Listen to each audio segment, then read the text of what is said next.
Athena, ibu kota peradaban Yunani kuno, adalah pusat intelektual dan kebudayaan yang menjadi simbol kekuatan, kebijaksanaan, dan seni. Kota ini dinamai Dewi Athena, pelindungnya, yang melambangkan kecerdasan dan strategi. Pada puncak kejayaannya di abad ke-5, sebelum Masehi, Athena menjadi kota terkemuka di Yunani, terutama di bawah kepemimpinan Perikles, di mana seni, filsafat, arsitektur, dan demokrasi mencapai puncaknya. Parthenon, kuil yang didedikasikan untuk Athena, berdiri megah di Akropolis dan masih menjadi monumen simbolik hingga kini. Athena tidak hanya memengaruhi politik dan budaya dunia kuno, tetapi juga meletakkan dasar bagi peradaban Barat modern. Athena, ibu kota peradaban Yunani kuno, adalah pusat intelektual dan kebudayaan yang menjadi simbol kekuatan, kebijaksanaan, dan seni. Kota ini dinamai Dewi Athena, pelindungnya, yang melambangkan kecerdasan dan strategi. Pada puncak kejayaannya di abad ke-5, sebelum Masehi, Athena menjadi kota terkemuka di Yunani, terutama di bawah kepemimpinan Perikles, di mana seni, filsafat, arsitektur, dan demokrasi mencapai puncaknya. Parthenon, kuil yang didedikasikan untuk Athena, berdiri megah di Akropolis dan masih menjadi monumen simbolik hingga kini. Athena tidak hanya memengaruhi politik dan budaya dunia kuno, tetapi juga meletakkan dasar bagi peradaban Barat modern. Parthenon, simbol megah dari kekuatan dan keagungan kota ini, dibangun sebagai penghormatan kepada Dewi Athena. Ini bukan hanya sekedar kuil, tetapi lambang dari kemajuan seni, arsitektur, dan kebijaksanaan yang lahir di bawah naungan demokrasi. Athena dikenal sebagai tempat kelahiran demokrasi, sistem pemerintahan pertama di dunia yang memberi kekuasaan kepada rakyat. Pada awal abad ke-5 sebelum Masehi, di bawah pengaruh tokoh seperti Solon dan Cleisthenes, Athena mulai mengembangkan sistem demokrasi di mana warga negara memiliki hak untuk berpartisipasi langsung dalam pengambilan keputusan politik. Sistem ini memungkinkan warga pria dewasa yang memenuhi syarat untuk berkumpul dalam majelis, eklesia, di mana mereka dapat memberikan suara mengenai undang-undang, kebijakan luar negeri, dan keputusan penting lainnya. Majelis ini adalah inti dari demokrasi Athena, di mana setiap suara memiliki arti tanpa memandang status sosial. Selain itu, Dewan Bull yang terdiri dari 500 warga dipilih secara acak untuk mempersiapkan agenda dan proposal yang akan dibahas oleh majelis. Sistem ini memastikan bahwa tidak hanya segelintir elit yang memegang kekuasaan, melainkan seluruh warga negara yang memiliki hak dan tanggung jawab untuk menentukan nasib kota. Sistem ini memungkinkan warga pria dewasa yang memenuhi syarat untuk berkumpul dalam majelis, eklesia, di mana mereka dapat memberikan suara mengenai undang-undang, kebijakan luar negeri, dan keputusan penting lainnya. Majelis ini adalah inti dari demokrasi Athena, di mana setiap suara memiliki arti tanpa memandang status sosial. Selain itu, Dewan Bull yang terdiri dari 500 warga dipilih secara acak untuk mempersiapkan agenda dan proposal yang akan dibahas oleh majelis. Sistem ini memastikan bahwa tidak hanya segelintir elit yang memegang kekuasaan, melainkan seluruh warga negara yang memiliki hak dan tanggung jawab untuk menentukan nasib kota.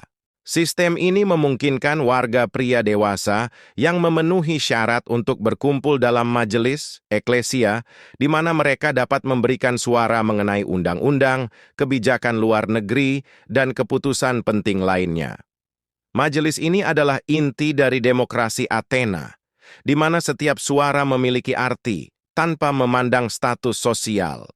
Selain itu, Dewan Bull yang terdiri dari 500 warga dipilih secara acak untuk mempersiapkan agenda dan proposal yang akan dibahas oleh majelis.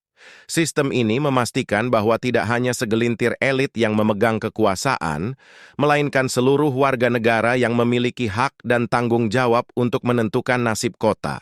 Pertempuran Marathon pada tahun 490 sebelum Masehi adalah momen penting di mana pasukan Athena yang lebih kecil berhasil mengalahkan pasukan Persia yang jauh lebih besar.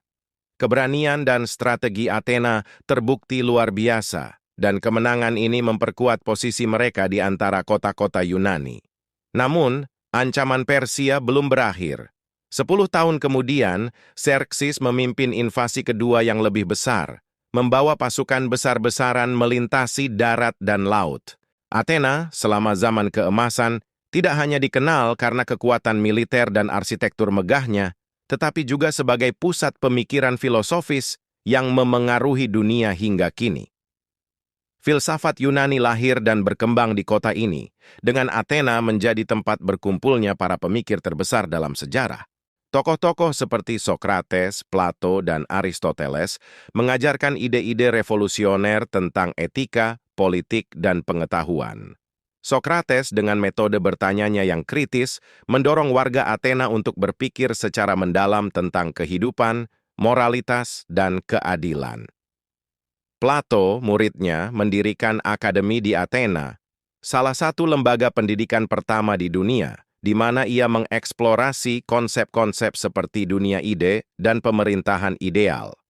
Aristoteles, murid Plato, kemudian mengembangkan filsafat logika dan ilmu pengetahuan yang menjadi fondasi bagi berbagai disiplin ilmu modern. Athena sebagai pusat filsafat mengubah cara manusia memandang dunia.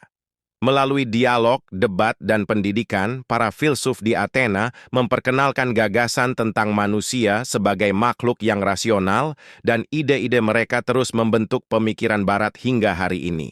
Perang Peloponnesos adalah salah satu konflik paling besar dan menghancurkan dalam sejarah Yunani kuno, yang mempertemukan dua kekuatan terbesar saat itu, Athena dan Sparta. Kedua kota ini mewakili dua model kekuasaan dan kehidupan yang sangat berbeda. Athena, dengan demokrasinya yang cemerlang dan budaya intelektual yang kaya, berhadapan dengan Sparta, yang terkenal karena militernya yang kuat dan sistem pemerintahan oligarki. Perang ini dipicu oleh ketegangan yang sudah lama membara di antara Liga Delos yang dipimpin oleh Athena dan Liga Peloponnesos yang dipimpin oleh Sparta. Athena dengan kekuatan maritimnya berusaha memperluas pengaruhnya di seluruh Yunani dan sekitarnya, sementara Sparta, dengan keunggulan angkatan daratnya, ingin membatasi ekspansi tersebut. Selama hampir 30 tahun, kedua negara kota ini terlibat dalam serangkaian pertempuran darat dan laut yang brutal.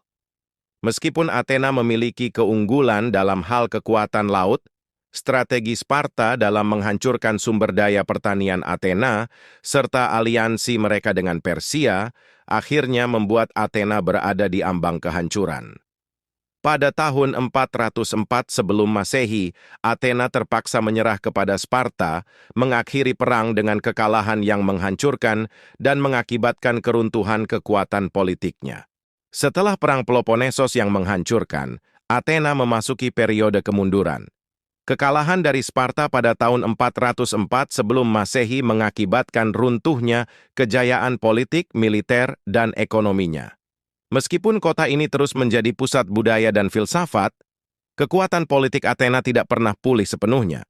Selain itu, konflik internal dan ketidakstabilan politik melemahkan kota tersebut, membuatnya lebih rentan terhadap ancaman dari luar. Di pertengahan abad keempat, sebelum Masehi, ancaman itu datang dari Makedonia, di bawah kepemimpinan Raja Filipus II. Makedonia, yang sebelumnya dipandang rendah oleh kota-kota Yunani, tumbuh menjadi kekuatan militer yang sangat kuat.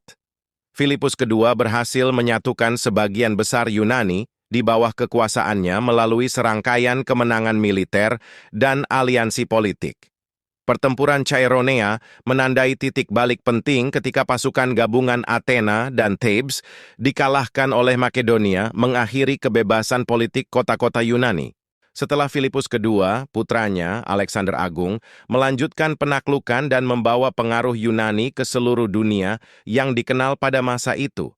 Meskipun Athena tetap menjadi pusat kebudayaan dan filsafat, kota ini tidak lagi memiliki kekuatan politik atau militer yang besar dan jatuh di bawah dominasi Makedonia.